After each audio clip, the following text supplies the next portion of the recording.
बावल रेवाड़ी के विधायक चिरंजीवी राव आज ये बावल के सनराइज स्कूल में एनुअल फंक्शन में मुख्य अतिथि के रूप में पहुंचे। उससे पहले उन्होंने ईश्वर महलावत के निवास पर जलपान ग्रहण किया। इस अवसर पर पत्रकारों के सवालों के जवाब दिए। उन्होंने कहा कि विपक्ष की आवाज़ को दबाया जा रहा है। इसी को लेकर आज दिल्ली के रामलीला मैदान में इंडिया गठबंधन के सभी नेता लोकतंत्र बचाओ रैली का आयोजन कर रहे हैं।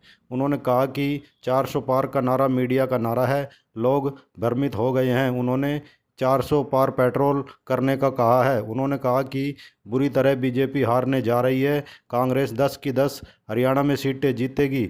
उन्होंने राष्ट्रीय सचिव बनने पर हाईकमान का आभार जताया।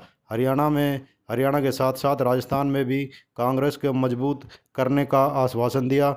एक सवाल के जवाब में कहा कि टिकट वितरण करना हाईकमान का काम है।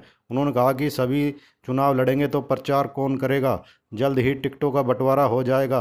राजकुमार सैनी को लेकर कहा कि बिना समर्थन उन्होंने पार्टी को समर्थन दिया है, बिना शर्त के पार्टी में कोई भी किसी को उनसे परेशानी नहीं है।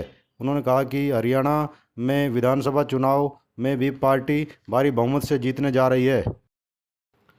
सनराइज स्कूल में पहुंचकर उन्होंने रिबन काटकर कार्यक्रम का शिलान्यास उद्घाटन किया। इस अवसर पर बच्चों ने रंगारंग सांस्कृतिक कार्यक्रम प्रस्तुत किए और वार्षिक लेखा जोखा प्रस्तुत किया। प्राचार्य भारती चौधरी ने बताया कि बच्चों को आज परिणाम घोषित किया गया है। इस अवसर पर सांस्कृतिक कार्यक्रम आयोजित किए गए हैं। उन्होंने कहा कि स्कूल का परिणाम अच्छा रहा है, छोटे बच्चों ने बहुत ही सराहनीय प्रदर्शन किया है। इस अवसर पर अनेक तरह के रंगारंग सांस्कृतिक कार्यक्रम आयोजित किए गए। इस अवसर पर पूर्व मंत्री मुनीलाल रंगा, तहसीलदार सज्जन कुमार, सुमेर जेलदार, विधायक चिरंजीवी राव, ईश्वर महलावत सहित अनेक लोग मौजूद रहे। भी विपक्षी आवाज़ है, उनको कहीं ना कहीं दबाने का जो काम आज सत्ता पक्ष के लोग कर रहे हैं, उसके विरोध के अंदर ये रैली हो रही है। हमारा ये मानना है कि एक ऐतिहासिक रैली वहाँ होने जा रही है। बीजेपी में सब 400 का नारा दिया है, 400 पार, इस पर आप क्या कहेंगे?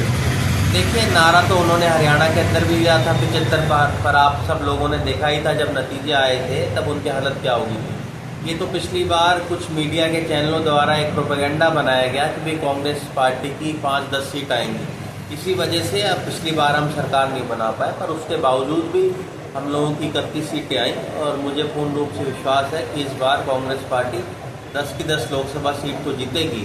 आने वाले समय में जब विधानसभा के चुनाव आएंगे वहाँ भी कांग्रेस की सरकार बनेगी। होगा नुकसान? देखिए, इसका फैसला तो पार्टी हाईकमांड को करना है कि भाई किस नेता को लेना है, किसको नहीं लेना है। और जहाँ तक बात राजकुमार सैनी की है, उन्होंने कांग्रेस पार्टी के अंदर ना तो अपना विलय किया है, ना उनका कोई गठबंधन है। कोई भी आकर अगर सपोर्ट देता है हमें, तो मुझे लगता है उससे किसी को परेशानी होनी चाहिए।